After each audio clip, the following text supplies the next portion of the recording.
Æja Magga, þetta var rosalega naumur og spennandi leikur. Getur þú talað hvað gerðist í byrjun fyrsta leikluta og svo í lok fjórða? Byrjun fyrsta leikluta, við bara mættum hressar og kátar, mættum til leiks, tilbúnar, búnar að þjappa okkur saman. Fólk hefur miklar áhyggjur að við séum að hrynja í gólfið, en ég minna þetta er ungt lið og við erum að svolítið berjast eins og Davíð á móti Gólíat og ætlum okkur að halda því áfram. En reyndar misti Davíð vopni sín, náttúrulega við að missa Ísabellu, þannig að mér fannst að koma rosalega flottar til leiks. Mér fannst bara, liðið tilbúið, geggjuð stemning og að því sögðu, þá er þessi hjallur að koma og landa fyrsta sigrunum alltaf pingu erfiður. Ég ætla ekki að segja hvað gerðist í fjórða nákvæmlega því að það er svo margt sem gerist á leiðinni okkar. Ég var ánægð með byrjun leiksins, ég var ánægð með miðjuna og ég var ánægð með alveg þangað til kannski, eins og ég segi, það endaði í 7 stigum en það voru 3 stiga munur þegar við byrjum að brjóta til að reyna að komast tilbaka sem er bara eðlilegt í körfuboltaleik. En þetta er 3 stiga munur á leiknum sem er bara fyrir mér, 2 víti, 1 3 stiga skot einhvers staðar eða eitthvað, það er hægt að klína svo hvað sem er. En að því sögðu þá fannst mér svona,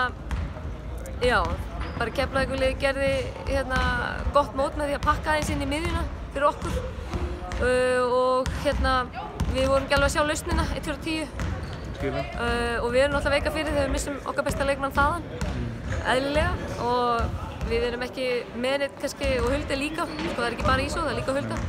Þannig eru 2 5-ur sem við erum búin að missa úr rotationinu. Að því sögðu þá fannst mér bara mín að spila fjandi vel, miðað við það. Það voru 2 leikmenn hjá þér sem spiluðu allan leikinn, fóru aldrei út af, Björk Gunnars og Kelly Faris. Fannst þér þörf á því að spila 40 mínútur í leiknum?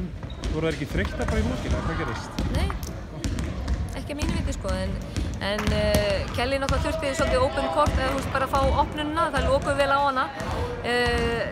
Ég held að ekki verið þreytan hjá Kelly sem var ástæðan fyrir því að hún hefur alveg sýnt í öðru leikjum sem hún hefur fengið hvíld, nákvæmlega það sama, þannig að ef þú ert að tala við mig sem þjálfari þá er ég að segja þér alveg eins og í stendirna að það er ekki vandamálið, heldur það að þó ég hafi hvílt hana þá er náttúrulega hitt liðið líka að reyna að loka á hana og við leitum kannski svolítið mikið til hennar í lokinn sem við þurfum kannski bara að fara að endurskoða. Mögulega er það ekkert sniðugt. Enda þær voru svo sem allar með skotleyfi. Já, hún hélt sig allavega úr villuvandræði með þessum leik, sem var voðalega fínt. Voruð þið búin að ræða það eitthvað fyrir leik? Já, það er allt rætt.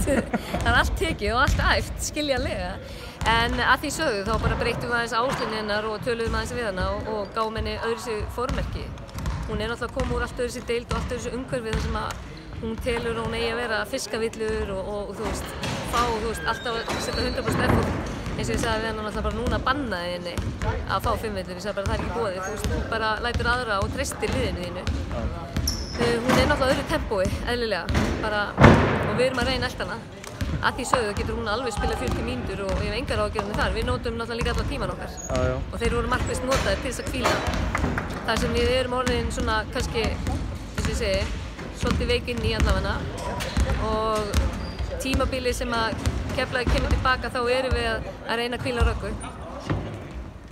og að því sögðu þá erum við náttúrulega fáliðar þar og glataði þurfa að fara að pota einhverjum út úr stöðu eins og Kelly, hún átti basically að hoppa inn í allt í einu frá því að vera 1 yfir í 5 en hún getur það, en það er bara nýtt fyrir henni, ný leikur og við þurftum bara aðeins að kannski fara aðeins betur yfir áherslurnar þar því að treystir henni fullkomlega líða.